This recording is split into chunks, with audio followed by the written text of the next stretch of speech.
sudah mulai ngelirik bisnis yang lain? Pasti Biasanya sudah seperti itu. Jadi sudah ada plan. artinya gini, kalau bosnya ngelirik bisnis lain ya anak buahnya harus iya. Kalau enggak ya rugi. Perintah lagi ya.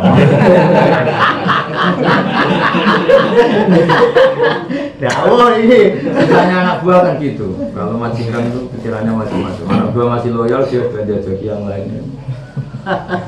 Dulu kasusnya rokok kan gitu. Ketika masyarakat punya kesadaran tidak rokok, entah karena faktor kesehatan, entah karena faktor meyakini fatwa haram ya, macam-macam. Itu kan bosnya rokok sudah pinter, mungkin beli BCA atau main di mall bisa semua. Anak buahnya tahunya kerjanya rokok. Mungkin bos media juga. Leres. Itu yang saya setiap kali kepada teman-teman ya kembali kepada kitabnya sebagai wartawan. Jangan sebagai wartawan, sebagai manusia hidup. Kelirunya orang monoton termasuk di situ. Jadi misalnya orang bermental wartawan, bukan sekedar profesi bermental. Itu melihat objek karirnya ya di situ, rezekinya di situ. Padahal bisa saja Allah bikin pengembangan dia dalam bisnis yang lain atau profesi. Jadi profesi itu menjebak juga. Tapi mikir alhamdulillah mikir rumian dereng dengan mobil, saiki mobilnya anyar. Punya mobil bisa juga. Karena pengalaman atau karena tahu caranya kredit. Kalau orang kampung itu punya mobil punya betul, hanya uangnya ditabung dan uang lebihan terus beli mobil. Kalau orang kota beli mobil itu karena tahu caranya. Jadi 15 juta bisa punya mobil. Kalau orang kampung punya betul. Anjing ngono ya. Jadi itu udah prestasi. Iya, jadi orang punya itu dua. Ada punya karena punya harta lebih, memang cukup untuk beli. Ada punya karena saking pengalamannya kreasi. Kreasi itu bisa bulat, bisa normal. Sing saya kagungan mobil apa mboten? Gus. Kalau pakai mobil banyak, kalau punya jarang gitu orang Indonesia. Kalau pakai banyak, kalau punya jarang. Kalau punya itu dalam fikih kan 100% milik. Punyanya ya karena dia kadang orang punya mobil pakai sertifikat orang lain. Saya ini kan pengalaman ya, karena lama saya kerja di kota itu banyak orang punya mobil itu karena temannya itu direktur perusahaan tertentu. Aku karyawanmu ya, kesyarat kredit harus tercatat di karyawan ini. Tahun kerjanya juga di ya direkayasa, terus gajinya misalnya 2 juta, 4 juta nah, banyak orang yang jenisnya seperti itu. Kebetulan saya enggak, alhamdulillah. Jadi kalau saya punya mobil punya betul, karena saya orang desa. Jadi kalau wartawan nggak meyakinkan. Karena banyak teman saya orang Republika, orang KR, kadang satu kantor, kadang beli satu kantor, terus kerja di Jakarta, kadang itu kawannya mesti satu. Ayo jadi bisa bapak. Karena punyanya tadi, bulat dulu. Karena Pak BHK nggak bisa aku maluin karyawan saya sekarang beli mobil tidak juga, itu biasa aja. Kaji ya gitu. Kalau orang desa kok kaji itu uangnya sendiri, prosesnya alam. Tapi kalau orang kota, kenal dirjen, terus kenal ini mana yang biasa kaji? Enggak cari-carikan. Kamu berarti tenaga mesin, bakat kamu apa? Udah cari-carikan. Enggak, catering. Ya saya kan kenal sama duta besar. Kalau cerita tuh lucu.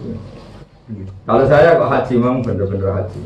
Selain punya uang ya punya kapasitas. Kalau yang lainnya tuh ya orang Indonesia hebat. Sampai di bandara itu kalau ada orang deportasi, itu orang Arab bilangnya gini, "Madza fa'altumu?" Dasar orang Indonesia apa aja yang kamu lakukan ini. Jadi misalnya haji itu, saya punya teman buahnya itu orang Indonesia. Yang didik orang jurnalis itu mungkin. itu separuh dari yang kerja Bin Laden itu niatnya haji. Itu banyak yang bos, yang orang kaya. Daripada haji lama, mereka ikut kerja Bin Laden. Nah, kerja Bin Laden kan posisi di Mekah legal ya, karena visanya visa amal, visa kerja. Ya sudah. Tahun pertama dia gaji, salah ketahuan karena jarang kerja deportasi. Penting dia sudah Haji. itu soal saja pas kemarin umrah. Bagaimana yang suka kok kerja di Bin Laden ya? Kayak tahu saja pengkai. Di deportasi gratis, mulai gratis. Iya tapi dia setelah haji terus kerjanya balelo kan melayani Muju sama bosnya atau sama. Jadi ya tapi dia melanggar nanti setelah haji. Dan itu sekarang tren daripada nunggu 20 tahun 25 tahun mendingan pura-pura jadi pekerja Bin Laden. Nah, terus kedua itu biasanya numpang KBH. Jadi kan catering kan butuh sekian ribu tenaga kerja masak. Ya banyak juga daftar jadi tukang masak. Tapi di sana pekerjaannya diganti orang. Nah catering nggak masalah, butuhnya ada pekerja ngisi lomba, program bank kan nggak masalah. Ya banyak yang kayak gitu. Ya itu daftar jadi tenaga catering. Setelah di sana diganti santrinya yang kerja. Kalau kaji pulau nggak niku Pak. Oh iya. Aku mampu.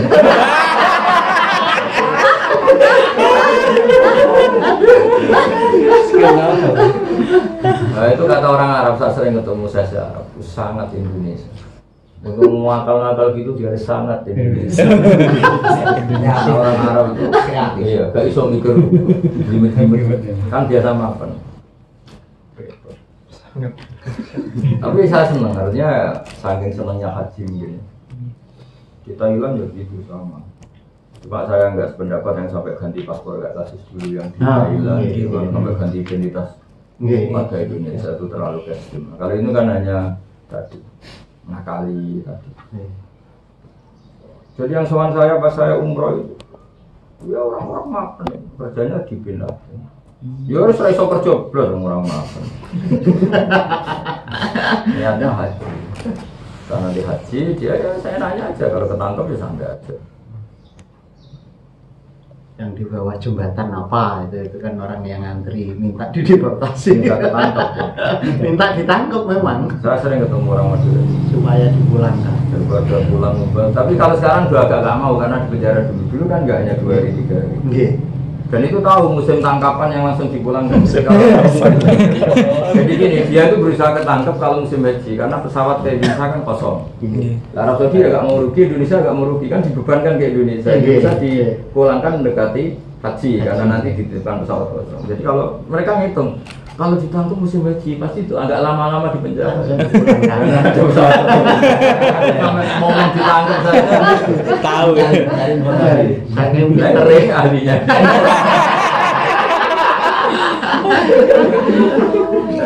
Makanya Kiai itu ilmunya banyak karena ya tadi bedanya kalau saya ada pelaku ini pelaku. Kalau Kiai itu dilapuri. Misalnya ada orang mau kaji, Gus saya ini mau kaji tapi lewat jadi pekerja Bin Laden. Nanti tekniknya gini. Kadang disuruh ngerestui sesuatu yang agak-agak masalah. Mau nggak didukung ingin haji didukung nggak di triknya itu. Sangat. Makanya Kiai itu mesti tahu karena mereka lapor kalau mau haji kan ngatur. Terus berarti haji, loh, kalau berangkatnya mulut dari Bin Laden. Lucu Indonesia itu. Ya itu kan kalau di bandara itu Indonesia apa ada faltu apa aja kamu lakukan untuk ya kali itu yang rohnya namanya umam ini disuruh ngambil jam-jam di masjid kalau pakai jerigen apa jerigen itu jerigen baru masuk masjid kan sudah dilarang itu pintar jerigen kan dilarang ternyata dia bawa plastik yang besar yang plastik untuk air pulang bawa 5 liter dari masjid itu yang orang Arab pikirannya kalau jerigen dilarang ya orang sudah nggak bisa ngambil air. Ada plastik di saya. Kalau buatan ngoten, Gus. Niki kami disai di wetengen. Mangke dugi kamar disuntek. Datang masjid malih to. Ning gangsal niku nak pun 10 botol. Sedinten niku Sangat Indonesia. Pas sering jagongan sama ses Arab. Itu keluhannya sama orang Indonesia. Pokoknya kalau bisa diterjemah bisa kalku untuk orang Indonesia. Karena negara mana-mana itu lugu. Jadi kalau nggak ada ligen ya sudah nggak bisa ngambil air. Indonesia bisa. Tapi lebih cerdas ya. Kita nggak tahu. Nah mulai SD kan diajari kancil bodoh.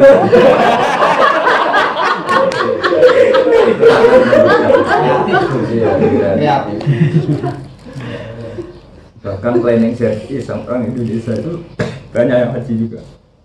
Saya punya banyak teman yang bahkan kerja di Masjid Haram ikut rombongan Bin Laden planning service. Ya niatnya ya haji. Nanti ada kali gitu pas wukuf di Arafah ada temannya yang macak seperti itu di jam kerja yang sama di wilayah kerja yang sama tapi dia haji. Lalu cleaning service. Ya. Yang unik itu ada orang Indonesia itu teman saya juga. Saking ini yang ngerti Zam-Zam itu pura-pura kerja jadi sukia Zam-Zam. Dia punya fotonya Zam-Zam sampai berapa karena dia nangani. Orang kaya juga ya Gus, ya kaya ya Gus. Saking seneng orang Jogja. Saking penasarannya ingin Zam-Zam. Daftar di Bin Laden terus minta bagian air. Dia turun ke tangga dia punya gambar. Sampai segini. Jadi gambar-gambar yang beredar gambar Zam-Zam itu mungkin tadi yang bermental jurnal.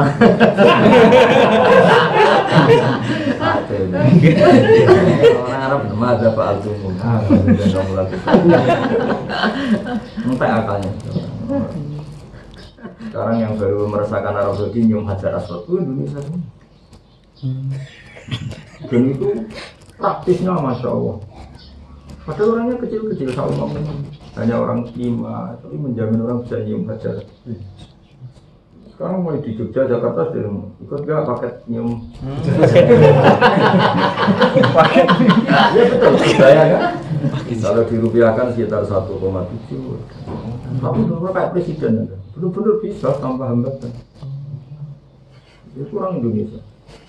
Medan orang Madura. Tekniknya karena terbiasa.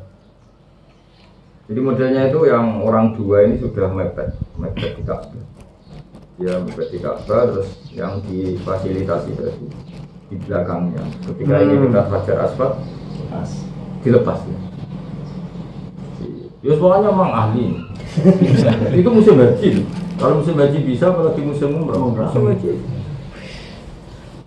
Indonesia. Sangat Indonesia. Oh, malah cerita yang beredar polisi Malaysia itu tahu caranya Mel juga yang ngajarin TKI. TKI. Dulu ya lugu polisi Malaysia. Ada Mel.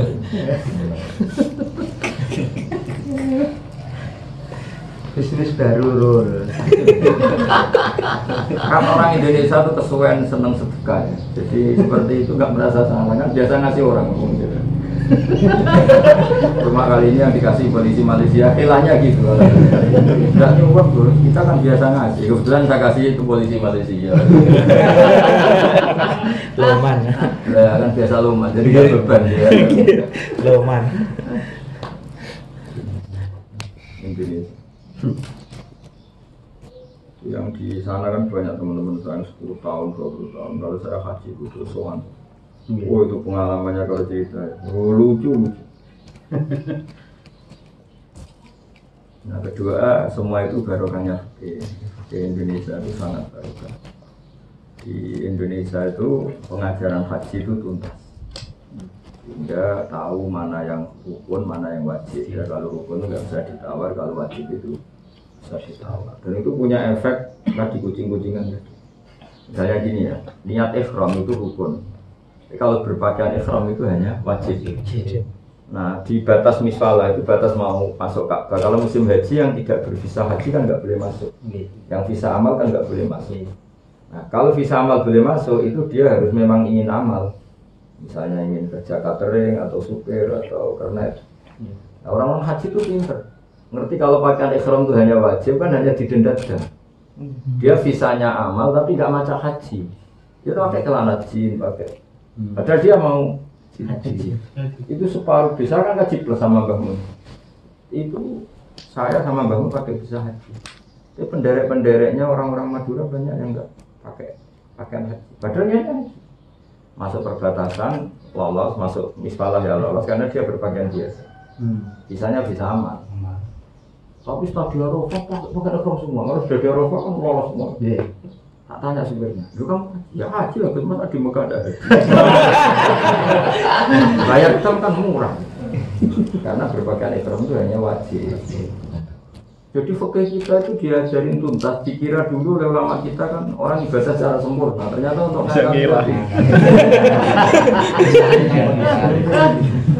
kalian sempurna.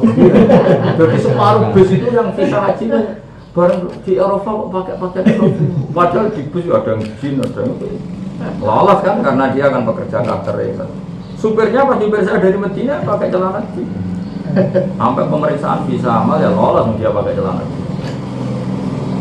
Yang diperiksa kan pakaian haji harus bervisa haji. Di Eropa. Tanya, ini sudah berapa tahun punya kalau kawan? Wah, lama. Itu orang nyaman taunya diajarin kita.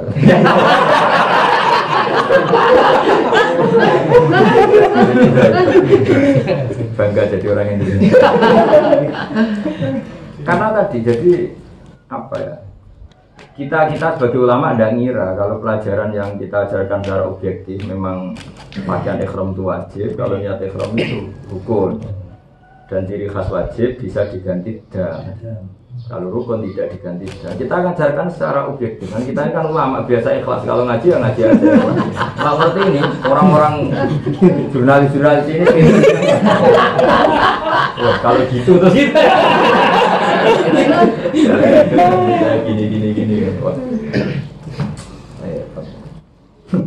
Orang tren, orang nyaman mana? Ketika tak tanya, tahunya dari Indonesia. Tapi nilai positifnya ada. Karena saking alimnya kayak Indonesia itu menunjuk. Memang orang Indonesia kalau ngajarkan kan detail. Misalnya sholat ya ada rukun, ada wajib, ada sunat abad, sunat hayat itu detail. Kalau yang rukun nggak tergantung oleh sujud sahwi kan diajarkan betul. Kalau kamu lupa rukuk di rakaat pertama maka harus diganti rukuk, nggak boleh diganti sujud sahwi. Tapi kalau sunat yang kamu tinggalkan boleh diganti sujud sahwi. Itu kan orang Indonesia biasa menerangkan detail. Haji juga gitu, kalau rukun nggak tergantikan, tapi kalau wajib masih tergantikan. Nah, pakai ihram itu hanya wajib. Padahal yang diperiksa hanya yang berpakai ihram, ya pura-pura enggak. Saya tahu ngakali ya diajari orang-orang, padahal saya tidak termasuk yang ngakali ya.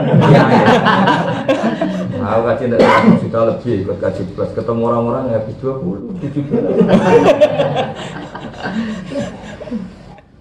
Itu yang ngaji catering, itu kemarin di Jawa Timur masih harganya hanya 18 juta. Sampai sekarang masih 18. Hanya disuruh bayar tiket. Dia ikut catering, misalnya sama untuk broker catering kan, cateringnya. Ya sudah, kita bekerja kan 4.000, itu dijual di sama. Ya sudah. Macaknya celana gym di Citeron, tapi nanti musim haji udah ikut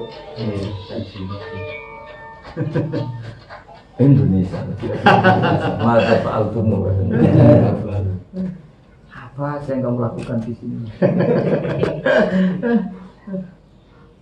Jadi orang Arab kalau bilang Indonesia Masya Allah itu bisa positif, bisa negatif. Masya Allah alimnya, tapi Masya Allah pintar bodohnya. Yang alim betul, yang tukang ngakali ya.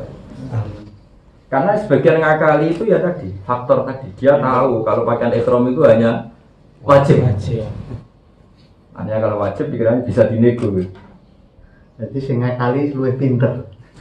Iya, berdasar fikih juga. Padahal kita ngajarinya fikih tidak usah. Kembangkan untuk penipuan. Pengembangan gitu. Tapi ya itu tadi memang belum ada, menurut saya ya, belum ada orang segiroh ya, sesemangat orang Indonesia. Yang lainnya ini ya ketika dilarang pemerintahnya terus kasih waiting list sudah ya sudah orang Indonesia. Saya yang Gus yang dia itu banyak yang haji lewat jadi pekerja binatang. Nanti yang kerja di sana kan butuhnya ada pengganti. Kita kenal film pakai statement gitu. Itu kiainya ya gak kerja, yang kerja santrinya kan butuhnya catering ada yang ngirisi lombok kan nggak mungkin Gus ini ngirisi lombok. Ya yang nggak Gus besar, nggak kayak besaran itu ya Gus yang kelas-kelas menengah ke bawah. Itu aja tapi tidak punya sarana. Kalau Gus elit kalau mau kan akrab, seperti saya misalnya kalau mau tiap tahun saya ditawani sama duta besar. Gus lagi mau baru kongkon. Saya berkali-kali ditawani, mah tak bayar, apa pangeran kaji gak ambil duit. Saya berkali-kali itu, tapi saya pernah haji pakai uang saya. 105 juta, saya dulu ketika plus masih 105 juta. Sekarang kalau sering ditawarin saya, teman kalau kapan-kapan mau saya sudah ketemu Allah itu sudah pernah haji pakai uang saya. Kalau ketemu, dan sekarang sering ditawarin jadi temu, jadi apa, jadi saya enggak mau mari bawa kongkong.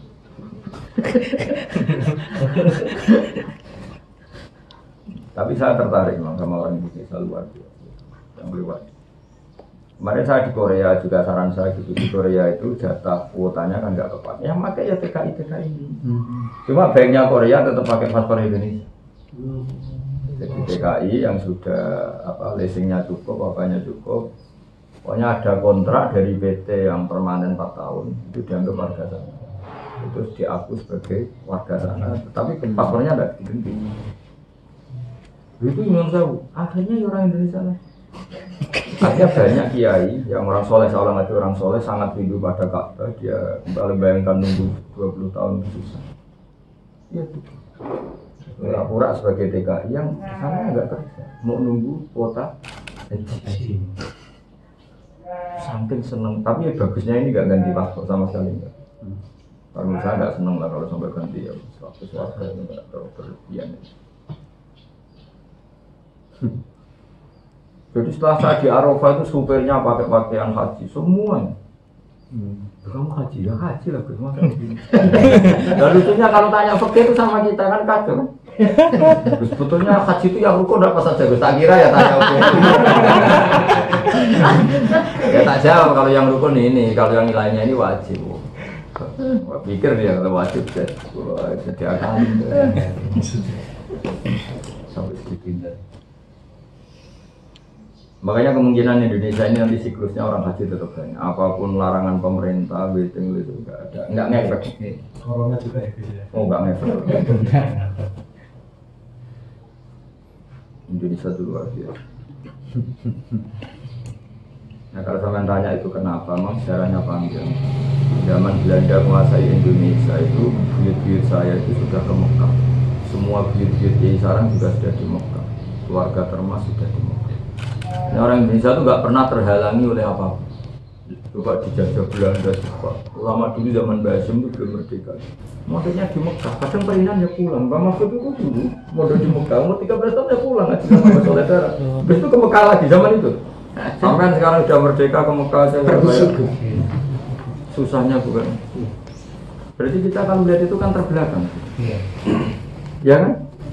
Dulu zaman Belanda, saya Indonesia ngaji di Mekah enggak? Iya. Dan kalau perinan pulang. Artinya orang Indonesia enggak pernah menyerah. Tidak pernah. Keadaan apapun. Iya. Sampai Belanda itu meneliti kenapa orang setelah dari sana itu kok benci Belanda, punya semangat nasionalisme. Pertanyaannya adalah zaman itu, zaman kan saya WhatsApp, ini kan banyak yang belum pernah ngomong. Itu kasus betul, bodoh betul itu kalau dibandingkan orang dulu. Dijajah Belanda miskin, komunitas keluarganya juga minim SDM, minim pengetahuan. Bukan sekedar dijajah loh. Bahkan orang tuh nggak tahu identitas sebagai warga Indonesia. Ngundang Belanda, Ndoro, Tuan. Saking bodohnya kita di era itu. Wong penjajah kok dipanggil. Coba. Tapi dibalik itu yang ulamanya. Makanya kalau saya boleh GR ya, boleh gede rumong. Belum ada orang paling cepat intek kayak ulama sebetulnya. Contoh paling gampang ya tadi. Ketika masyarakat awam menganggir Londo itu Ndoro. Itu ulamanya sudah punya selera mondok di Mekah. Dan punya jaringan perlawanan terhadap Belanda. Zaman itu Basim itu kenal siapa itu Muhammad Iqbal yang dari India berlawan. Abdul. Kayak apa itu? Indonesia. Ketika keluarganya nyuwun sewu, nggak ngerti kalau dijajah Belanda. Kan undang Belanda itu. Berarti kan lompatan pikiran ulama jauh. Di Ponorogo sudah gitu, tahu meja bundar Muhammad Rum. Itu kan namanya Mbak Khalil, banyak Guskoli. Makanya bisa dipastikan Pak Karno bisa pinter gitu tuh ya barokahnya mertuanya Bos Cokro Aminatul Haji Marsa. Sama beliau kenang saya, andai kan tidak dididik seorang kiai tidak bisa seperti ini. Makanya ketika Sukma begitu itu orang-orangnya Pak Karno itu nggak terima. Mbak Sukma itu nggak tahu Pak Karno. Maksudnya Pak Karno hubungannya dengan kiai itu luar biasa. Karena beliau ngakui bisa sepinter itu termasuk barokah didikan kiai itu yang pernah jadi mertua Bos. Bos kan singkatan Haji Umar Said. Bayangkan zaman itu orang bisa haji, zaman modern aja belum haji. Perjalanannya aja Kapal, sudah kapal ya di pemerintahan Belanda itu, bukan sekedar kapalnya, kapal ada ya. di bawah hegemoni Belanda. Dan hebatnya lagi kalau pemerintahan pulang, Santuy. pulang. Mbak Mahfud beberapa kali pulang kembali pulang. Jadi kalau ditanya intelektual tercepat itu ya ulama zaman itu, ya ulang lagi zaman dijajah Belanda, ulama-ulama kita sudah di Mekah. Ya orang-orang Indonesia nggak pernah nyerah sama keadaan, apalagi sekarang yang membatasi negaranya sendiri, pemerintahnya sendiri. Dulu penjajah aja nggak bisa menghalangi orang lain. Sudah penjajah lewat kapal berbulan. Hebat kan rakyat Indonesia. Buyut saya itu namanya Badur Rahman. Saya generasi kelima dari Badur Rahman. Semua yang wakaf masjid, wakaf tanah, madrasah itu buyut saya namanya Badur Rahman. Itu haji. Itu saking masih tradisionalnya Mekah. Itu kalau siang pas terik itu nyari gua. Sama tahu kan gua di Arab itu. Itu kalau kepalanya masuk, kakinya di luar. Gua di Arab enggak kayak gua sini. Kalau gua sini kan orang bisa jalan-jalan. Makanya dulu ketika Nabi di Gua Sur, kata Abu Bakar kan kalau orang kafir melihat kakinya pasti melihat kita. Karena gua di Arab enggak kayak gua. Nah, kalau gua Indonesia sekali masuk kan orang-orangnya hilang. Kalau gua Arab itu sempit.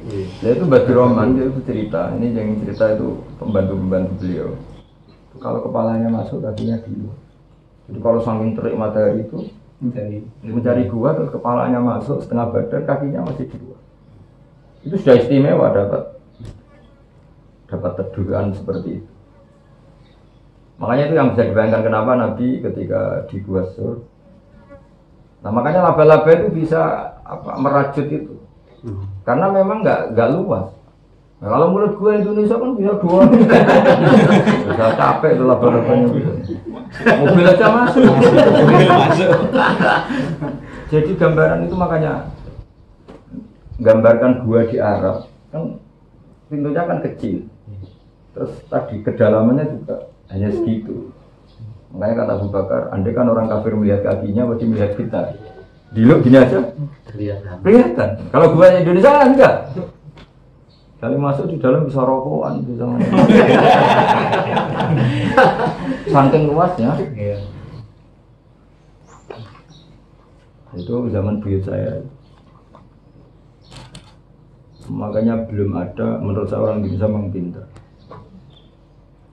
Zaman Pak Hatta itu kelompoknya sudah berjuang di Belanda. Tadi Pak Karno berjuang di Indonesia, Bung Hatta CS di Belanda, mempengaruhi parlemen Belanda supaya ikut menarik atau memutuskan suka-sukanya di Indonesia di dan kampanye anti penjajah. Dan itu sukses, bagian orang Belanda juga menentang penjajahan. Sama bayangkan zaman itu orang sudah bisa berpikir dijajah Belanda, mereka berjuang di negeri Belanda.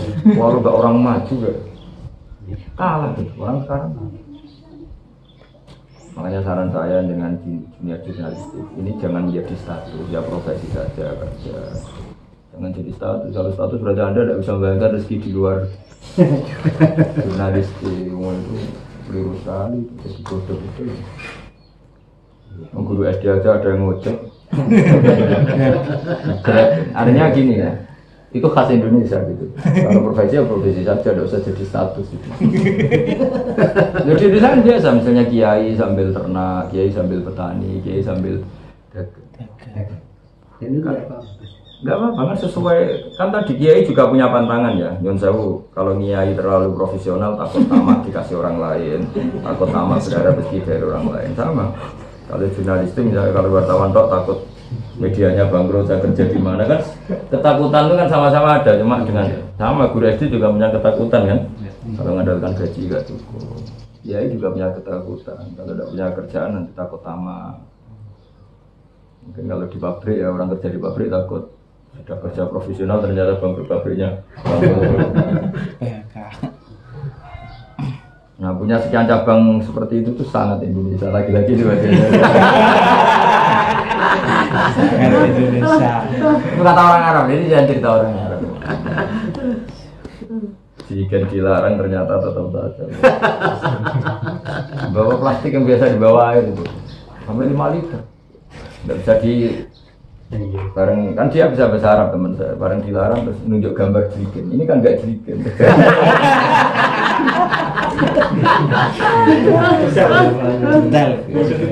Indonesia ada Pak Altumun. Apa saja nggak melakukan di sini. Bangga kan jadi orang Indonesia. Sekali istighfar. Maka kemungkinan Indonesia haji ini tetap banyak yang haji. Karena yang lewat Bin Laden, lewat Korea, lewat Qatar. Kalau Qatar yang butuh tenaga kerja minimal 4.000 setiap musim ini. 4.000 yang paling pekerjaan sih, yang nggak punya pikiran pating kerendah itu paling 50%. Yang lainnya itu nggak mungkin nggak. Coba orang Indonesia tuh mencintai Allah dan Rasul itu luar biasa. Biasanya orang Indonesia paling awam, paling bodoh, paling murahan. Tanya, kalau kamu di Mekah ngapain? Masa harus di Mekah orang haji?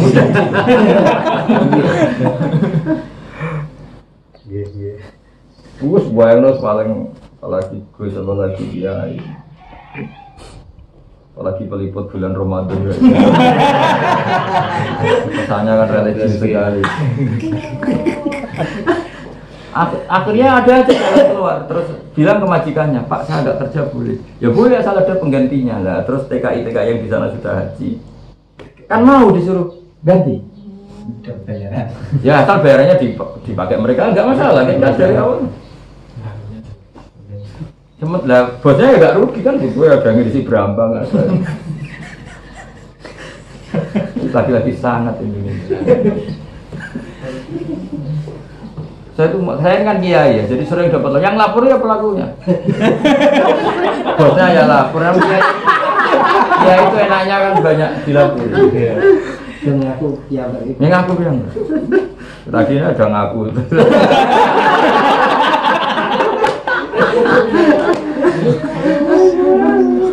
Tapi saya ya itu sering ditawarin haji saya kok. Kadang-kadang ya tertarik ya. Ingin tahu Indonesia yang terbaru itu apa. Kapan-kapan saya tak mau ya kalau ditawarin. Kedua besarnya kan saya akrab sekali. Tapi akrabnya intinya masalah konsultasi, tapi akrab. Konjen-konjennya juga akrab. Karena memang mereka butuh ulama ya, kan ada sekian kasus hukum ya, secara fikih ya. Solusinya ulama. Ya kayak tadi cara ngakalin tadi. Kan yang diyakini orang Indonesia ganggu itu kan satu kan romyu qabla zawal ya. Kan normalnya kan secara teks kan harus ba'da zawal setelah duhur. Terus mina jadi ada sekian ganjalan fikih yang ganjel ya, dari mau tidak mau kan kita harus fatwa. Fatwa itu resikonya kan sering berdasar tidak tekstual yang eksplisit. Itu kalau di era sunnah rasul yang gerakan sunnah rasul mesti nggak mau. Tapi Arab Saudi sebenarnya ngikuti kemauan orang-orang Indonesia juga, karena kalau dipaksakan sesuai teks itu nggak mungkin. Kalau saja misalnya romyu ba'da zawal itu kan 4 juta, kan yang resmi itu 4 juta orang di titik yang sama di jam yang sama. Arab Saudi secara teknis di shift kan. Nah shift Indonesia kebetulan sebelum zawal, waktu yang nggak disepakati ulama sahabat tidak sah karena belum waktunya. Tapi karena ulama Indonesia sudah gila-gila, ulama Indonesia itu hebat. Zaman Bamun, Basahal, zaman dulu sudah mengadopsi ijtihad yang mengesahkan romyu qabla zawal. Jadi itu fatwa ulama-ulama dunia. Itu ketika negara lain belum mengapresiasi itu, Indonesia itu sudah. Karena kemenangnya kan akrab bangun, akrab basal kan nggak pernah Menteri Agama Indonesia ada dalam panduan ulama. Makanya kalau ada menteri terus kemudian Menteri Agama misalnya ada dari NU apa terus kaget itu kan karena itu. Bukan masalah job dan tidak job, karena tadi ini bagi orang Indonesia kiai terutama perasaan haji itu kan serius. Dan ininya kan misalnya masalah nikah ada KHI kan kompilasi hukum Islam gitu. Di haji juga sama, ininya juga di bawah panduan. Tapi apapun baiknya buku panduan itu kan ada kasus hukum yang baru.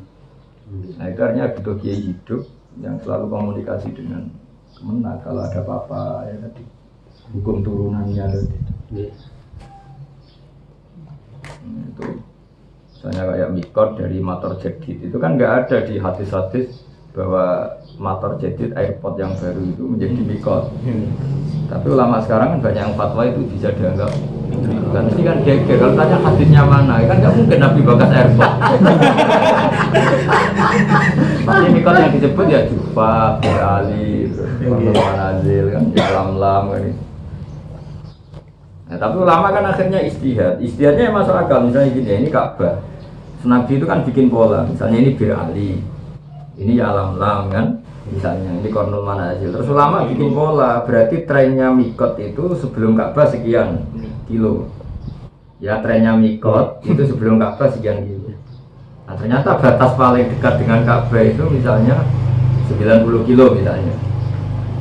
Berarti kalau mikot di luar 90 kilo lebih jauh maka lebih sah. Akhirnya kalau kaji Indonesia mepet disuruh mikot dari Solo, bahkan dari Solo. Yang mepet-mepet itu kan pakaian ekonominya dari Solo. Karena logikanya kalau Nabi bikin ini itu terdekat sekian berarti terjauh lebih sah. Itu kan ibarat gini, makanya saya bikin analogi. Saya pernah debat sama orang-orang terlalu keras, saya bilang analoginya kayak saya disuruh orang, kalau kamu sowan Mbah Mun maka pakai sarung. Etikanya kan pakai sarung itu udah di depan Mbah Mun, terus ada radius minimal sebelum 1 kilo kamu sudah pakai sarung, pakai peci. Hanya kalau itu dari rumah kan lebih baik.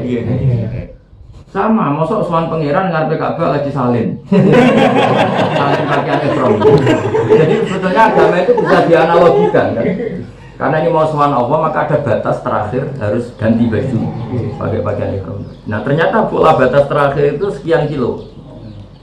Nah meskipun Nabi hanya menyebut Kornul Manazil, ya Lam misalnya Jufa. Tapi ulama kan terus mikir pola, karena kebetulan kita tidak lewat yang disebut Nabi itu semua. Ya kita tidak lewat yang disebut Nabi itu. Nah, akhirnya waliman hadza minuna min wiri alina, atau yang sepola ini bagi yang tidak lewat ini, dan cuma Nabi disebut.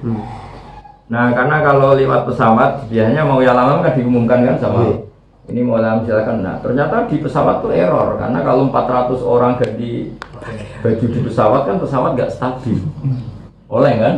Akhirnya pihak kru pesawat nggak sanggup kalau mikotnya di atas gantinya baju. Nah, terus akhirnya ulama-ulama utamanya Mbah Mun Gisal disuruhnya ya sudah disuruh salin di Solo. Jadi omongannya yang mepet-mepet itu kan sudah pakai pakaian ihram di Solo. Lagi-lagi Indonesia itu sebelum negara lain punya keberanian itu gitu. Dan karena ulamanya meyakinkan, ulama seluruh dunia ngaku Indonesia itu jayid bagus, punya istihad seperti itu. Ya memang pasti saya tadi kalau kita ganti baju masukan bangun dari rumah kan lebih bagus, kan nggak masalah. Yang nggak kacau kan ganti di depannya. Nah kira-kira kan ya sama lah. Kita kalau mau jadi guru SD kan harus pakai celana, pakai baju apa gitu. Kan tetap gantinya di rumah kan, masa di depan di kantor baru ganti kan. Ininya pakaian resminya orang haji ya itu pakaian ihram kan. Nabi ngasih batasan ya, kalau kamu pakai ya kalau dari Medina di Bir Ali, kalau dari ini nggak nyepat. Pertanyaannya kalau sekarang makainya di Solo ya lebih sah karena lebih siap kan. Meskipun resikonya ya harus mulai ihram dari Solo, artinya mulai dari situ nggak boleh pakai pewangian, nggak boleh ini. Tapi kan nggak masalah daripada mepet. Karena dulu pernah ada era itu. Tadi sebelum seberapa jam ya kan diumumkan tuh, itu pernah terjadi orang Surabaya pakai ihram di pesawat, efeknya luar biasa. Menurut gue kan cukup Padahal iya kan, Sholatnya goyang. sholatnya goyang betul. Padahal mereka sudah disiapin di kresek, sudah enggak di tas. Tapi tetap saja kan kalau orang juara itu sholat. Berdiri semua. Terus orang kan mau haji itu kan yang saya kemerungsung saking senengnya. Cepet ganti di belakang itu. Jomplang. Akhirnya pesawat komunikasi sama Kemenang komunikasi sama Kiai itu disarankan yang mepet itu kan dari Solo sudah pakai pakaian ihram dari Surabaya itu kalau tidak ada ulama nggak bisa.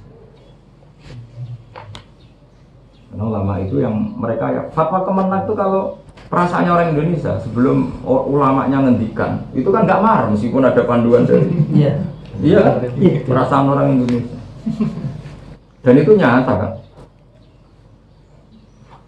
Karena perasaannya orang Indonesia itu Kemenang itu kan satu jabatan politik. Jadi kalau kiai yang mengesahkan, buktinya tadi saya ini kan sudah termasuk kiai modern ya orang sekarang. Wah sudah jadi panduan kayak apa di Kemenang orang nggak marah kalau nggak tanya saya. Itu zaman bang mesti gitu tetap. Saboten Gus Kulo mesti gitu. Nah bayangkan kalau nanti ulama sama Umarok itu udah rukun itu memang kasihan Umaroknya. Iya, sebagian masyarakat itu nggak demo ketika kecewa negara itu mesti sungkan dia karena dia itu nggak ngajarkan seneng geger. Itu di Madura kalau demo itu polisi nggak bisa bubarkan, makanya polisinya membawa kiainya. Bawa ke area demo. Ulang dong.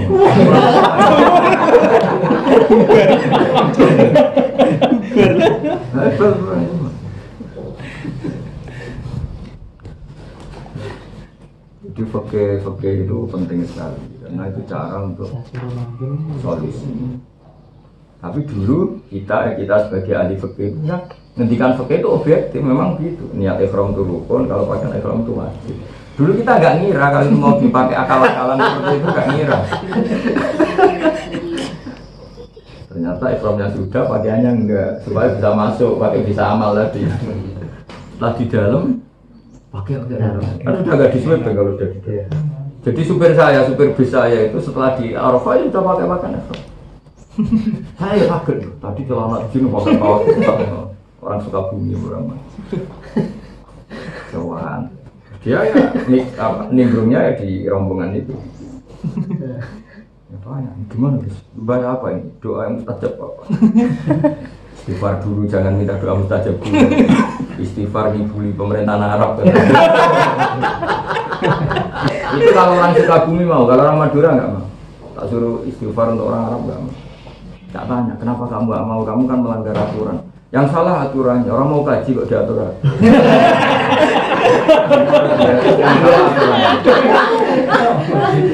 Hanya orang mau haji harus dibolehkan, nggak boleh di.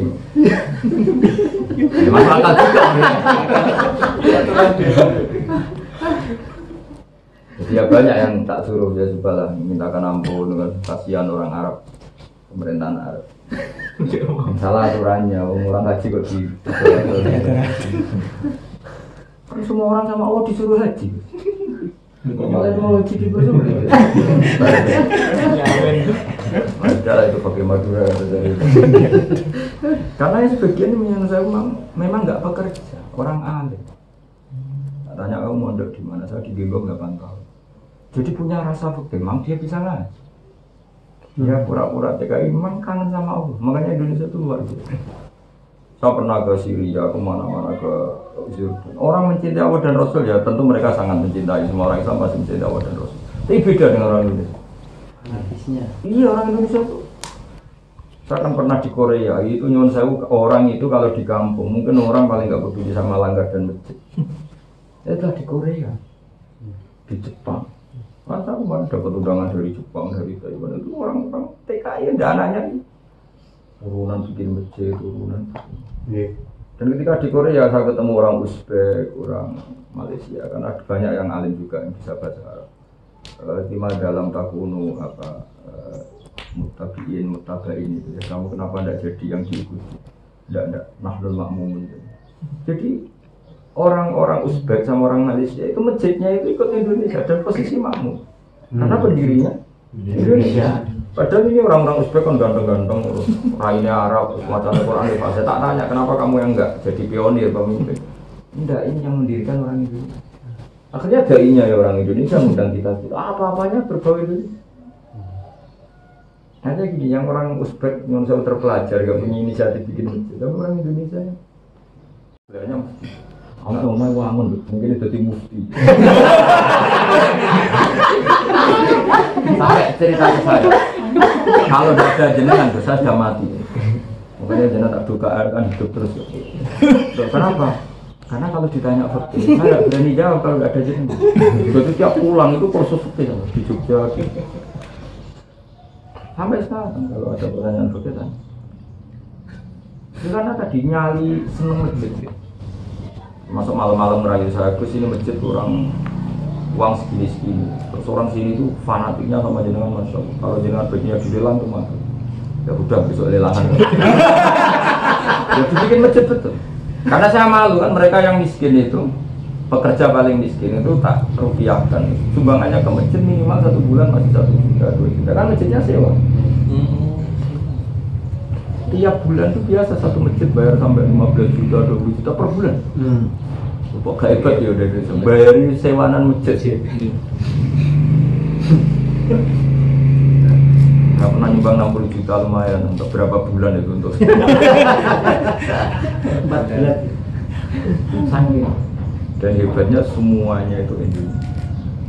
Jadi orang Uzbek, orang India itu ikut. Kan sering saya kalau jamaah ketemu orang Uzbek, orang saya tanya, ternyata apa? Orang Indonesia. Kenapa mereka jadi makmum ya? Karena inisiator bikin masjid Indonesia, komunitasnya Indonesia. Sewa Indonesia. Yang sewa juga. Yang lainnya yang saya kalau mau sedekah numpang liwat, tapi semua yang bertanggung jawab.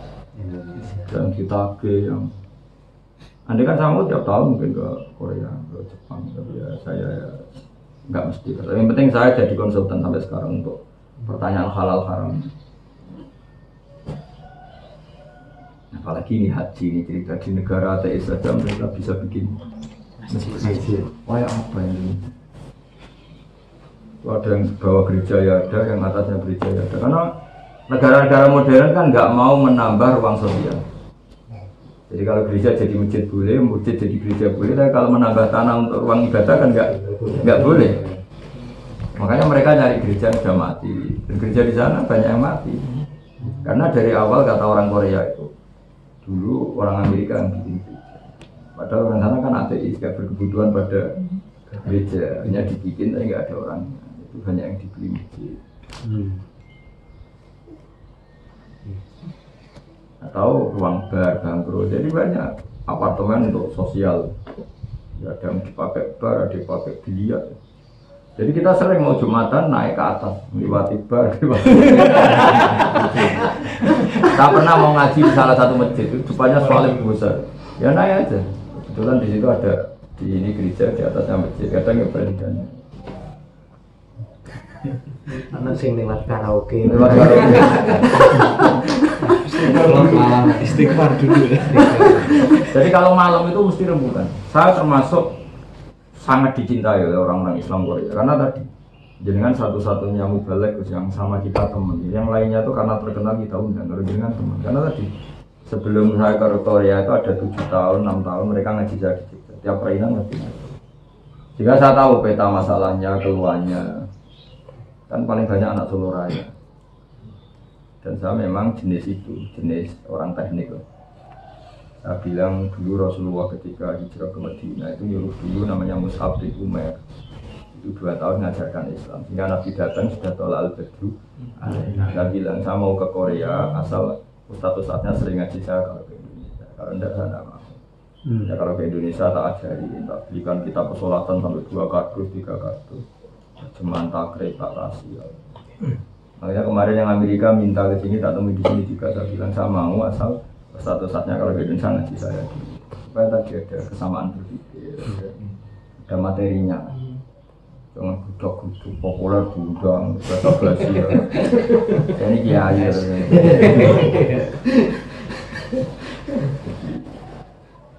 Lagi-lagi Indonesia. Di Jerman ada masjid itu banyak pengiringan. Cuma kalau Eropa karena orang Timur Tengah di sana lama banyak yang Indonesia tidak pendiri. Sudah ada masjid bikinan orang-orang Arab. Tapi kalau Korea, Jepang, Taiwan, apalagi Malaysia, Hong Kong itu Indonesia. Oh yang diundang dulu yang seorang sampai bisa menentukan mubalek kalau mereka ada kuasa kan tidak. Dan sangat Indonesia ketika di sana. Saya itu dipinjemin, difasilitasi lah mobil karnival yang limusin itu. Karnival yang seri limusin mewah sekali. Karena di sana itu kan perjalanan ke masjid yang lain bisa 4 jam 5 jam. Terus di kelaparan karena nggak berani marung kan semuanya babi kan. Yang lucu itu kalau ke Thailand kan nggak ada air kan. Itu banser ya pakai pakaian banser seragam banser itu bawa ceret. Jadi mobil semua itu tuh berisi air ada ceretnya. Jadi kayak zaman kuno kalau saya mau kamar mandi itu ada banser yang bawa ceret. Jadi bawanya limusin di negara modern. Orang sana itu yang mulai berpikir kok orang Islam ribet kalau mau ke Thailand. Tapi banyak juga yang akhirnya sadar bahwa air itu nggak tergantikan oleh tisu. Nah termasuk kasus corona ini orang Cina mulai berpikir kenapa di Wuhan yang Islam nggak kena. Ternyata karena sering bersentuhan dengan air. Makanya kan kemarin presidennya mentek akalnya datang ke masjid. Orang Cina ikut sholat sampai nggak tahu kiblat itu bolak-balik. Ya kan? Kan kupacu itu sholatnya kan dikira sholat itu penangkal.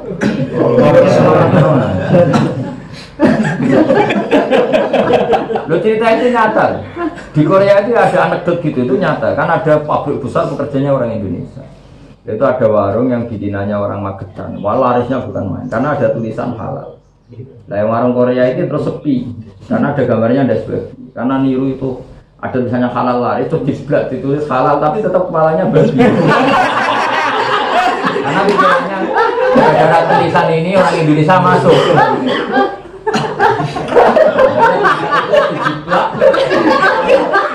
Pasang di warungnya masing kepalanya masing. Ya tetap gak laku akhirnya tanya sama orang Indonesia ini tulisannya sudah tak blat tak copy paste kok tetap tidak laris. Nah orang Indonesia takut kalau nerangkan gara-gara masih ada kepala. Kali ini kepalanya dihilangkan malah orang tertipu kan. Karena dia jawabnya ya pinter, wah itu urusan nasib. Karena kalau dijawab disarankan kepalanya dihilangkan kan bahaya malah apa? Nipu. Tidak ketipu.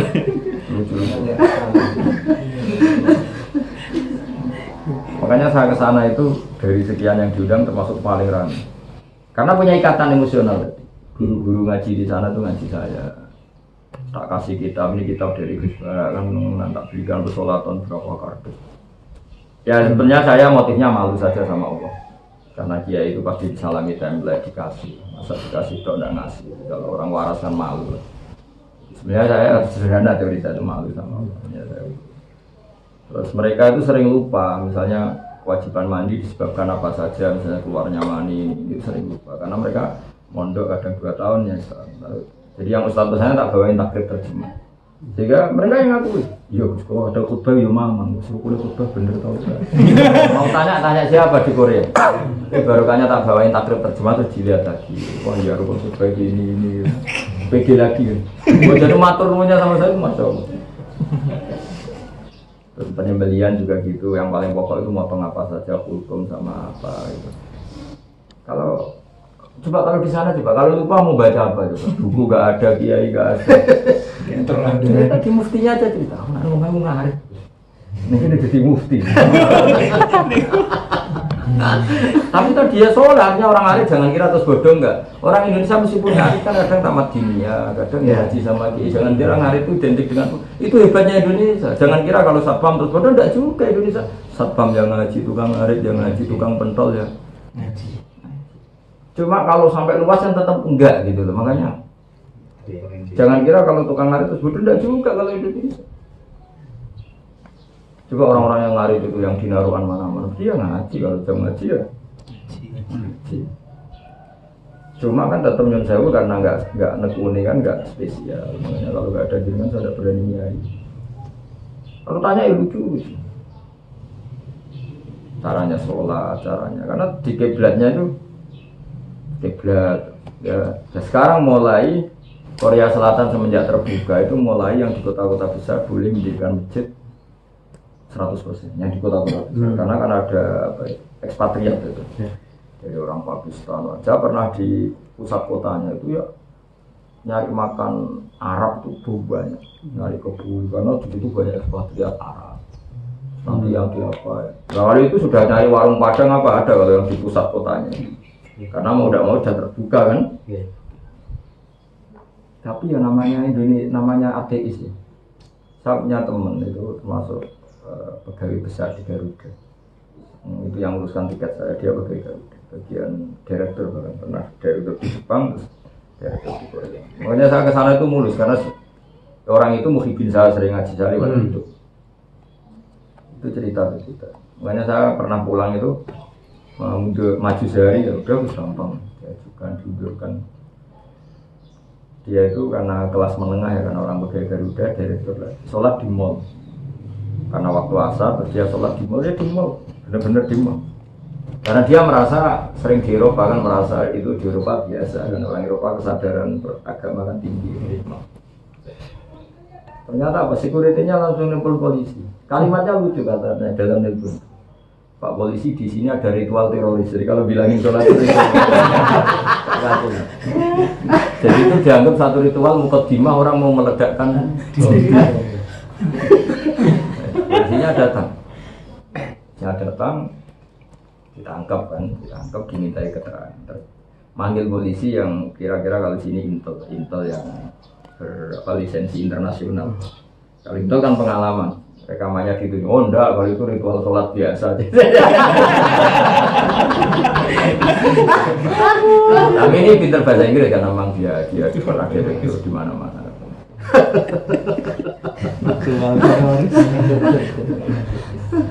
ya artinya gini itu di Korea artinya gini sholat dari sebagian polisi masih dianggap ritual teroris sementara orang Indonesia bikin masjid bikin sholat berjamaah dan bisa selamat itu kalau nggak punya cara di negara ateis saya nggak habis pikir caranya gimana tuh sampai ternyata caranya lagi-lagi sangat Indonesia yaitu bos-bos pekerjanya itu bos-bos pabriknya itu dideketin secara persuasif ya ala orang Indo lah lagi-lagi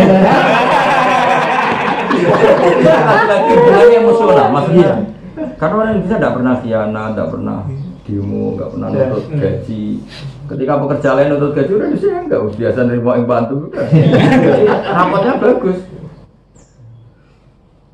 itu ceritanya lucu-lucu ada orang bos orang Korea kan sangat ateis ketika baik sama orang Indonesia itu kamu minta apa itu Indonesia tuh Masya Allah kamu ke Indonesia tambah barokah kamu minta apa mintanya apa diberi hak boleh sholat nggak minta gaji tambah pokoknya orang Indonesia kalau sudah di luar itu sangat religius tanya sholat itu apa diterangkan sholat itu ibadahnya orang Islam jika kita dikasih ruangan di pabrik itu untuk sholat dekat mesin yang sudah akhir ketika di sholat ini yang cerita temen ini ketika sholat itu majikannya dilihat ke atas bawah setelah sholat ditanya loh kamu sembahyang mau ada patungnya kalau butuh patung tak belikan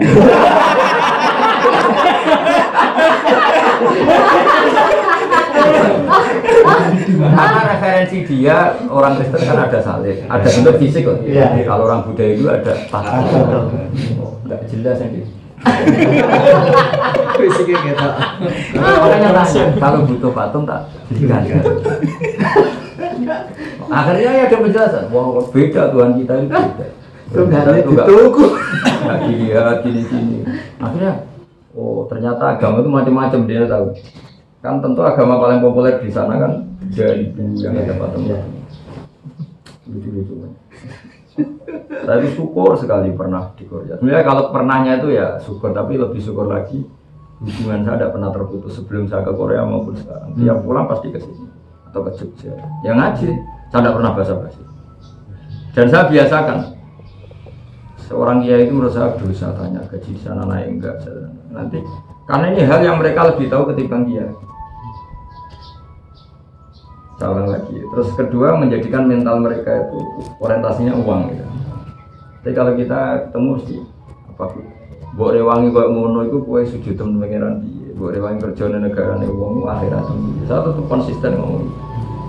Hanya mereka ketika ketemu saya ya lapornya urusan bikin masjid. Coba kalau seorang kiai memulai gaji di sana berapa? Ngapain kerja di sana? Mendingan di Taiwan gajinya lebih tinggi. Maksudnya kan mereka sudah seneng dunia. Kiai ini dewi ngajarkan. Makanya saya tidak akan tanya sampean jadi wartawan gajinya berapa dah.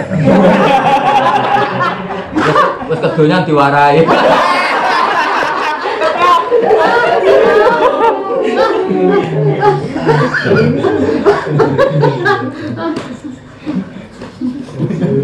Ya dulu Nabi kan gitu ketika ada orang Ansor gini-gini kan ketika Nabi kan antum a'lamu bi umuri dunyaku sandunya pinter kue karena itu gak wilayahnya Nabi gitu. Sehingga saya termasuk kiai yang efisien di mata mereka karena kalau ketemu ya iya di sana masjid ini ada masalah ini ya kesini imamnya itu agak garis keras yang di masjid ini agak gini langsung ya. Karena saya tidak pernah tanya. Ketika saya datang ke Korea, ya tidak sok ikhlas, saya juga agak kepikiran difasilitasi. Meskipun prakteknya mereka fasilitasi. Karena saya memang menghindari ngomong itu semua. Saya sanggup dolar banyak, jadi bayangkan terburuk misalnya mereka tidak bisa fasilitasi, saya juga sanggup dolar. Saya juga menghubungi beberapa duta besar yang hidupannya normal ya benar-benar mapan. Yang daerah saya sebagian termasuk pegawai Garuda yang elit di sana. Karena saya bayangkan dengan mereka itu berbakti lah saya sana posisi bukan mendapat. Meskipun saya fair mereka yang fasilitas saya luar biasa karena mereka merasa untung ya Pak.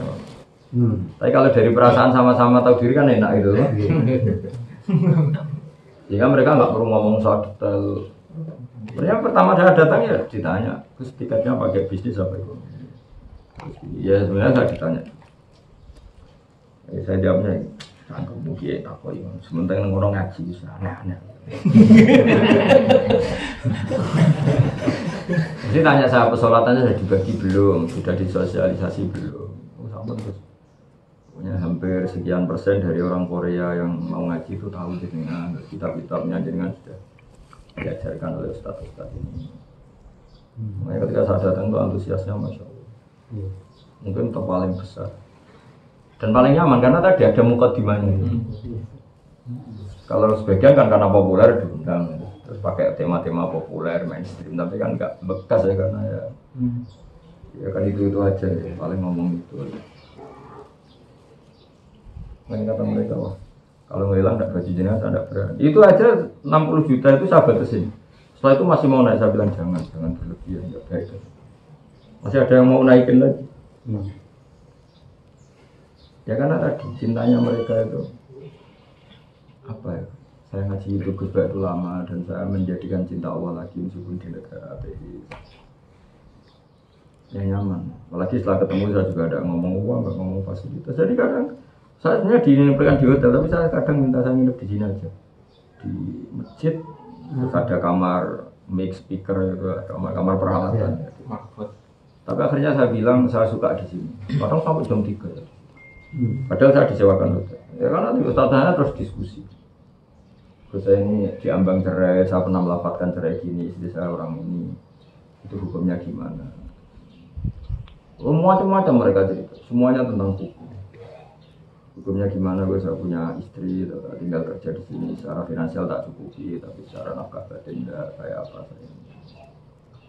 Ya saya jawabnya secara fikih. Kalau kamu punya utang yang harus dibayar dan kalau kamu tidak kerja di sini itu nggak kebayar maka wajib. Kalau wajib itu boleh meninggalkan kewajiban yang lain demi kewajiban. Jadi kalau kamu ke sini karena ingin kaya, sementara kamu di sana cukup, maka itu dosa. Karena ini sudah selera bukan kewajiban. Ya saya menjawabnya tetap sesuai fikih. Tidak kemana-mana.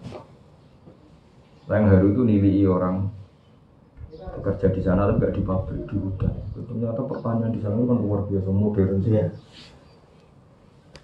Jadi yang namanya lombok, malam itu kan modern sekali. Tapi itu gajinya kayak di pabrik.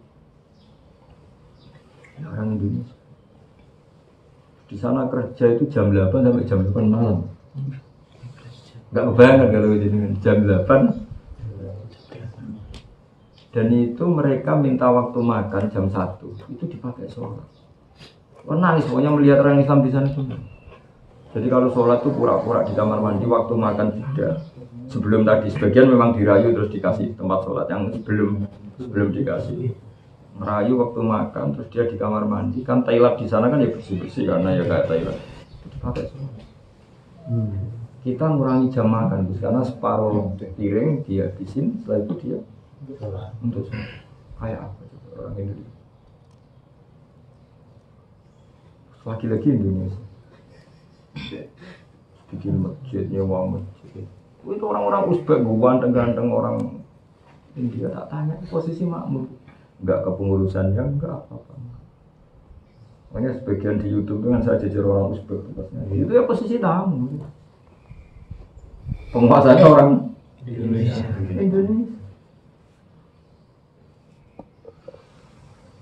Padahal kayak tadi.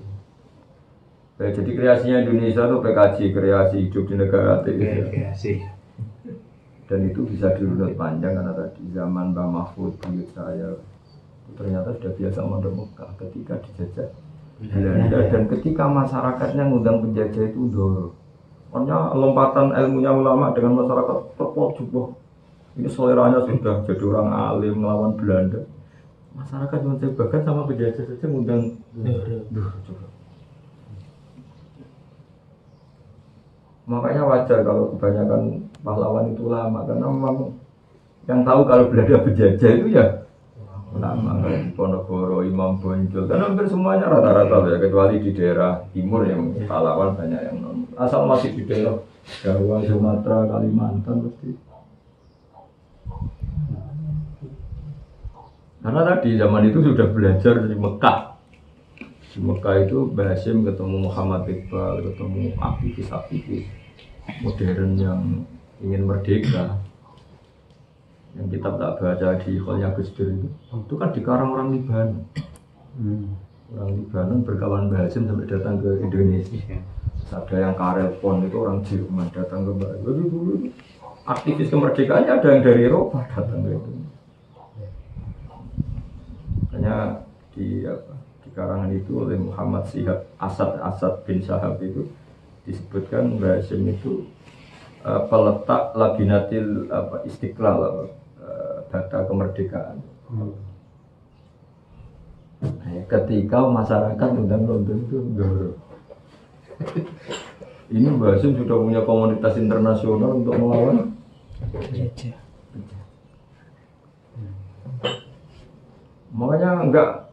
Makanya kalau Pak Karno dulu minta restu Mbah Hasyim karena memang ilmunya luar biasa tentang kemerdekaan itu adanya Mbak Asad Samsul Arifin itu yang pertama ditangkap Belanda yang pondok terbesar di Jawa Timur termasuk terbesar. Jadi dulu Belanda terus mikir makanya terus ngirim Sentogorgonya disuruh belajar di Arab. Itu tanya kenapa ulama-ulama setelah datang dari sana kok melawan Belanda. Oh ternyata di sana ketemu ulama-ulama internasional, komunitas internasional yang semuanya zaman itu juga dijajah, Mesir dijajah, Prancis dijajah, India dijajah.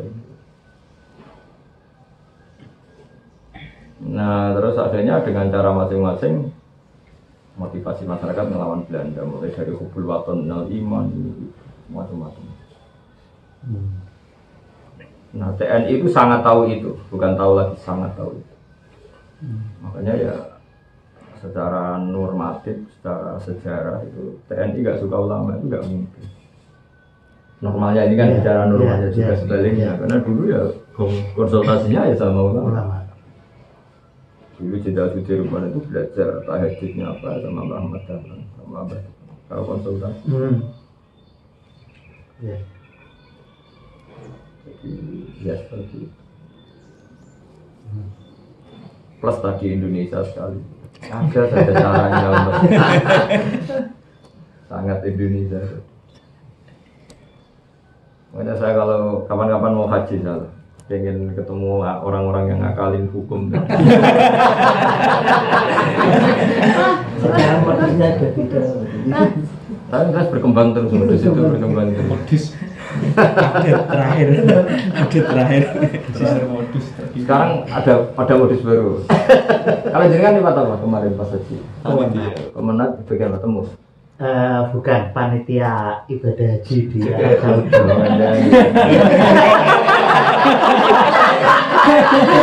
Panitia Arab Saudi Gus. Jadi berangkat sebelum Jumaah berangkat, pulang setelah Jumaah pulang.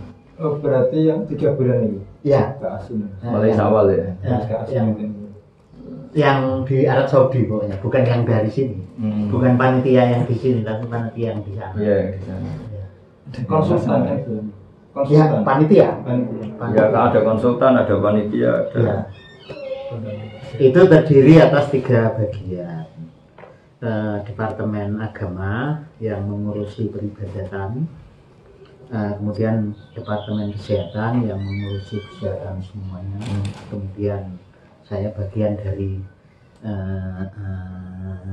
media. Media sekarang sih sudah mulai dipinggirkan media itu sedikit, dulu banyak. Karena mereka sudah punya media sendiri. Lah jamaah sudah punya media sendiri-sendiri. Tapi ya bisa haji total ya? Bisa, betul bisa dagang. malah luar biasa. Jadi difasilitasi. Artinya di sana mau mencium Hajar Aswad itu ya, karena panitia itu datang duluan, masuk ke Masjidil Haram itu masih sepi. Jadi mencium Hajar Aswad itu ya berlama-lama di situ. Kalau saya atas nama negara ya.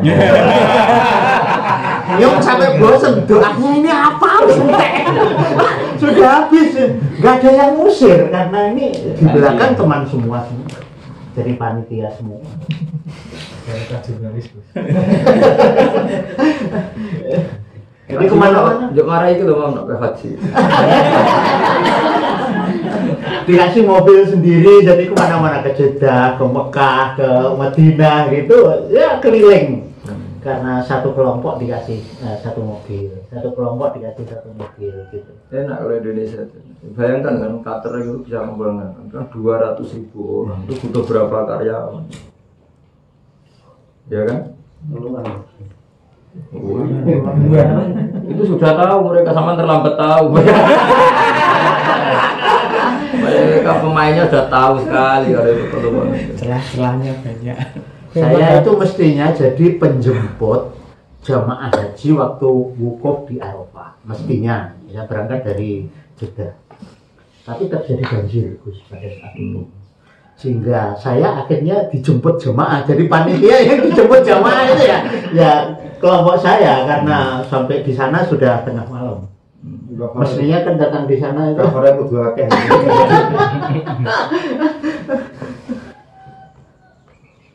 Tapi seneng ya haji, seneng petualangan. Ya alhamdulillah. Ya serunya ya mau ketemu Tuhan itu.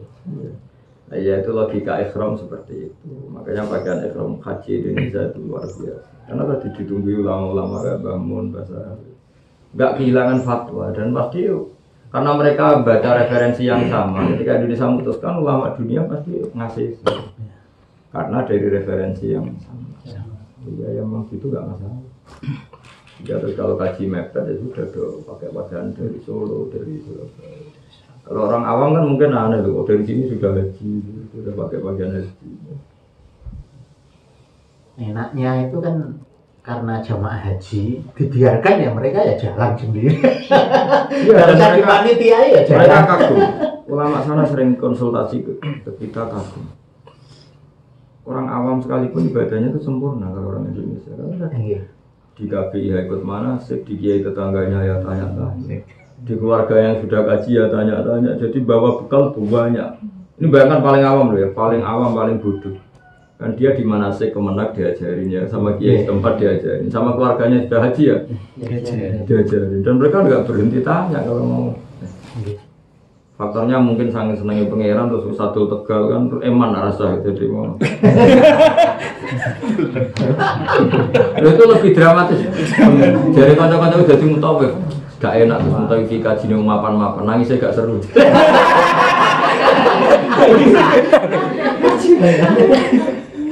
Nah, sing wasi adol Tegal, adol sawah. Dramatik.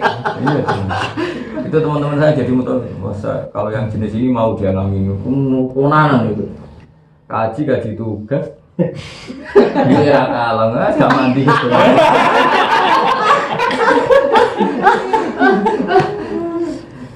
Karena kan nggak seru, Gak seru. Kurang dramatis. masa adol Tegal. Betul. Itu kalau ada kiai kaya kajinya tembus, itu temannya umum ada namanya Habib Soleh. Beliau haji, apa bang? TPHD itu? Gitu jadi. Beliau ya kaya mapan ya sudah daftar haji. Sama bangun dari itu. Ya mau kaji mana? Ya haji. Maksudnya haji yang belum pakai uang kamu lah kira-kira. Ya. Tapi saya ada nyuruh kamu enggak? Maksudnya ini cerita aja.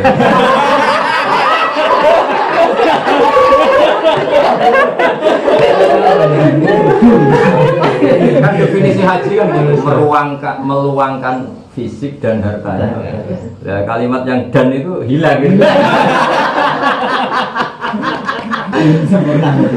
Udah ngomong gitu. Jadi kalimatnya dan itu. Jadi dihilangkan. Haji itu luar biasa karena kecelakaan fisik dan kan ya. Kehilangan harta. Beberapa yang tugas itu kan kalimat dan itu enggak. Oh ini apa kabar?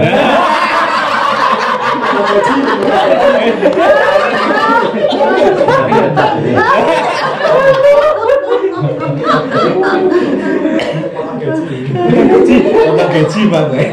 Makanya saya alhamdulillah sudah kaji pakai uang. Makanya kapan-kapan kalau haji lagi dengan dan apa tidak dan.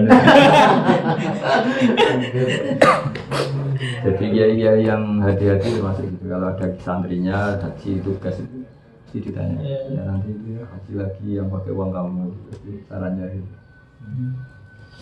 Karena tadi definisi haji heroik kan kenapa? Meluangkan waktu ibadah fisik dan ya, ada kata dan adanya dan harta.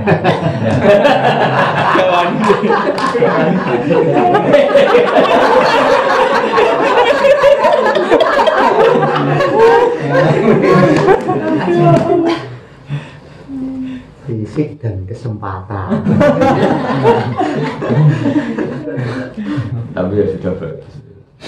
Daripada yang belum ngaji ini hasut ya. Saya itu daftarkan wartawan saya sebenarnya. Ketika pendaftaran itu waktunya tidak memungkinkan untuk si wartawan saya ini berangkat. Kebetulan saya ada di Jakarta, nggak pakai pakaian seragam dan lain sebagainya. Besok harus ada yang datang di asrama haji untuk mengikuti pelatihan. Saya datang ya nggak pakai pakaian apa-apa. Yang lain-lain sudah pakai hitam putih semua. Saya nggak pakai pakaian apa-apa. Ya nama saya masukkan tetap didaftarkan. Sampai akhirnya berangkat. Jadi saya ikut berangkat gitu. Jadi sebetulnya itu untuk wartawan anak buah saya pada saat itu, Gus. Ya gitu teman-teman rawuhnya. Ya. Yang jelas ini pimpinan Anda sudah hebat ini. Nanti kalau sudah nggak jadi wartawan itu ilmunya tetap manfaat. Amin. Ya sahabatan saya ya profesi itu jangan menyita semua SDM kita. Ya. Amin. Karena profesi kita wartawan kan ya punya empati sosial, punya fitrah sebagai manusia, sebagai orang Islam. Itu jangan dibunuh karena rutinitas. Amin. Ya kayak guru lah, guru di SD digaji jamnya jelas, tapi di luar itu juga harus sebagai guru. Ya, kalau ada masyarakat yang perlu dibina ya, kalau wartawan mungkin hak-hak sipil, hak-hak warga itu juga harus dibela ya karena. Keluhan saya modern kan gitu ya, karena profesi itu menyita. Mungkin saya kalau ngajar di rektorat di UI itu sering bilang, Anda di kelas dosen, pramugari di pesawat profesi, sehingga harus senyum, harus baik. Tapi ketika sudah ada di pesawat kadang tidak bisa senyum lagi, marah terus bawahnya. Karena senyumnya itu kadang-kadang profesi. Ya, guru juga gitu, di kelas ngajar bagus, orasinya bagus, tapi di rumahnya sekedar ngajari anaknya saja enggak mau. Wartawan juga gitu, komentar jurnalistik itu mewartakan kebenaran, harusnya di luar pas tugas benar mewartakan kebenaran. Jadi profesi itu jangan membatasi SDM kita sebagai manusia. Saya bilang ke dosen-dosen gitu, Anda jadi guru di luar kampus pun harus tetap guru, terutama ketika anak kita butuh belajar. Harusnya pramugari juga gitu, kalau bisa senyum sama orang lain, kenapa tidak bisa senyum sama suaminya? Karena alasannya awal senyumnya sudah habis. Banyak juga yang konsultasi ke saya, ya ngeluh gitu, ya Gus, karena ini kan kayak tugas memang harus mengerti. Saya bilang ya senyum pada suami ya tugas dari Allah malah kan. Bukan dari direktur. Jadi kadang-kadang orang sekarang kan semuanya mudah, jadi judesnya kayak apa kalau pakai GRI atau pramugari kan tetap senyum. Mangkalnya kayak apa? Artinya kan gitu, mangkal kayak apa dengan suaminya tetap senyum, tapi kayaknya enggak ya. Marahin Pak. Apa? Marahin Pelampiasan.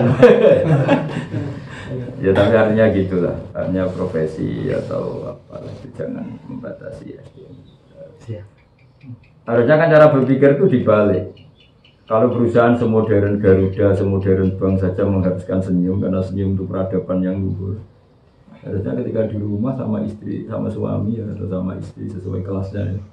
Kalau yang kerja suami kan sama istri, itu kan harusnya senyum kan. Artinya ketika bank memutuskan senyum itu keharusan karena peradaban yang tinggi, atau pramugari juga memutuskan itu semua aturan-aturan sosial publik kan aturannya gitu kan.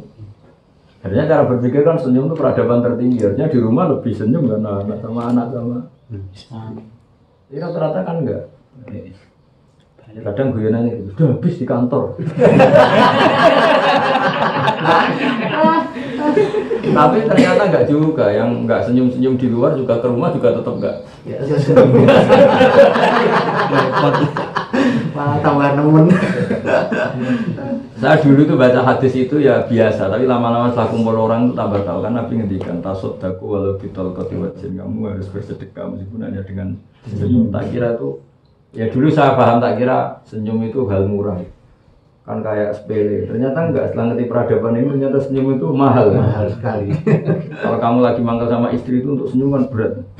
Istri mangkal sama kamu untuk senyum juga. Kalaupun iya ya senyum sini ya mungkin. Tapi lucunya orang-orang profesional itu sekali di kontak kantornya ya senyum betul.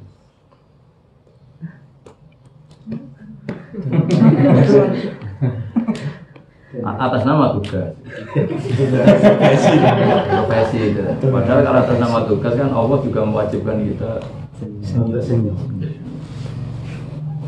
Dan saya ingin agama ini mewarnai seperti keinginan kita pagi ini di sini. Jadi SDM manusia fitrahnya itu harus di atas segala-galanya. Kita punya fitrah ingin nolong orang lain, punya fitrah ingin membela yang benar, punya fitrah ingin mencukupi anak istri, punya fitrah ingin berkontribusi pada bangsa ini. Itu fitrah SDM kita. Lama-lama ada kotak-kotak karena partai, kotak-kotak karena profesi, kotak-kotak karena misalnya wartawan hanya mempertahankan hak jurnalis, hak kebebasan mendapat informasi, yang mahasiswa mempertahankan hak kampus untuk ini. Wah, kalau semuanya ngomong gitu kan repot, Pak. Jadi nanti pekerja di Korea itu hak sebagai hamba Allah, sampai di negara ateis masih ingin bikin masjid. Di negara yang mengatakan sholat itu ritual apa?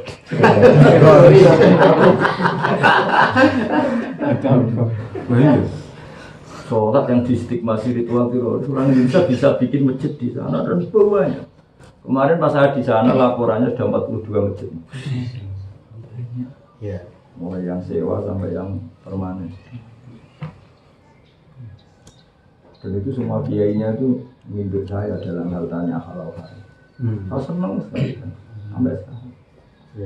Tapi kalau doain saya gitu, ya Allah semoga bersuara panjang umur. Kita nggak berani jadi kiai kalau nggak ada.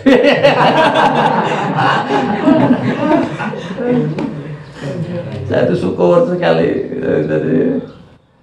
Tapi semenjak tak kasih takrib terjemah itu itu lumayan untuk mengurangi pertanyaan.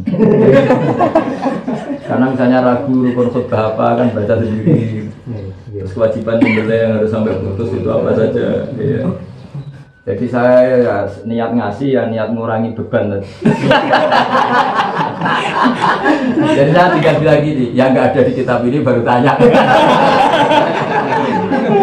Sama ustadz-ustadznya ini. Tapi rata-rata mereka memang tadi orang pernah mondok atau ya tadi di kampung yang pesantren. Jadi nggak nol-nol lama. Sekarang frekuensinya terus turun banyak, alhamdulillah. Ya kalau minat mau nyai di sana tak bilang kan. Ya, ngoten mau